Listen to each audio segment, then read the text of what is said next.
Bonjour. Au cours des derniers mois, je vous ai parlé à plusieurs reprises de questions monétaires et en particulier des effets néfastes des interventions des banques centrales. On peut constater ces effets néfastes ces jours-ci en observant les fluctuations du dollar américain. Il perd de plus en plus de valeur par rapport aux autres monnaies du monde, dont le dollar canadien. Le dollar américain est la monnaie de réserve internationale depuis la Seconde Guerre mondiale, c'est-à-dire la devise qui sert à la plupart des transactions commerciales ou financières dans le monde. Par exemple, lorsqu'une compagnie brésilienne vend des produits en Inde, c'est plus facile pour les deux parties de transiger en dollars plutôt que dans leur monnaie nationale. Tout le monde accepte les dollars parce qu'ils peuvent être facilement réutilisés pour d'autres transactions. Les banques centrales, les institutions financières et les entreprises du monde entier détiennent d'immenses réserves de dollars ou de titres libellés en dollars, comme des bons du Trésor du gouvernement américain. Si le dollar est si pratique et que tout le monde s'en sert, comment se fait-il que sa valeur baisse? Un bien en demande voit normalement sa valeur augmenter et non baisser. La valeur du dollar est déterminée, comme n'importe quel bien, par l'offre et la demande. Et ce qui change rapidement ces derniers temps, c'est justement l'offre de dollars. Lorsque l'offre d'un bien devient trop abondante, sa valeur baisse. C'est ce qui se passe avec le dollar.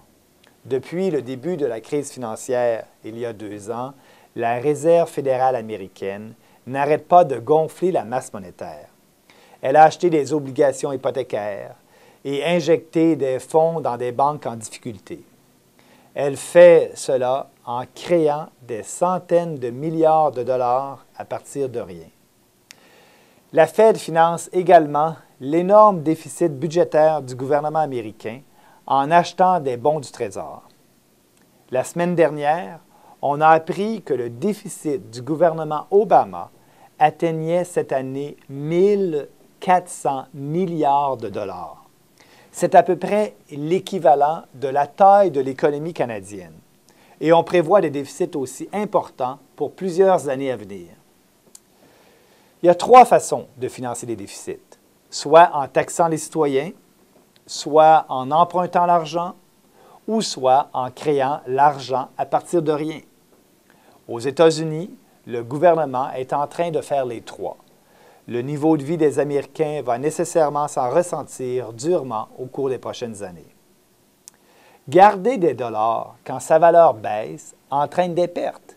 C'est pourquoi les investisseurs partout dans le monde qui détiennent des dollars et qui craignent qu'ils se déprécient encore plus à cause des politiques du gouvernement américain ont tendance à s'en départir. Ils achètent d'autres devises plus sûres, comme le dollar canadien, ou l'or et d'autres ressources naturelles.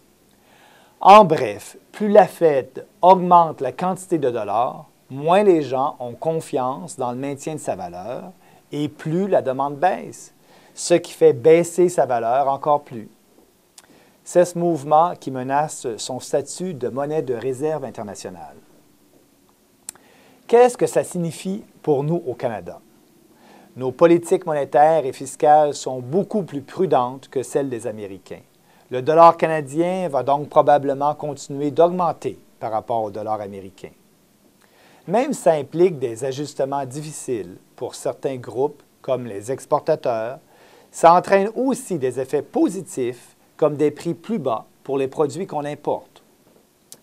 On ne peut pas éviter ces changements. Il faut s'y adapter, à moins de déprécier nous-mêmes notre dollar à la même vitesse que les Américains, ce qui serait tout aussi néfaste pour notre niveau de vie à long terme. Idéalement, il faudrait bien sûr un système qui évite ce genre de fluctuations monétaires, et pour ça, il faudrait justement une monnaie qui ne serait pas constamment manipulée par les banques centrales, comme c'est le cas en ce moment. C'est une réforme à long terme dont j'aurai l'occasion de vous reparler une autre fois. Merci de votre écoute et à très bientôt.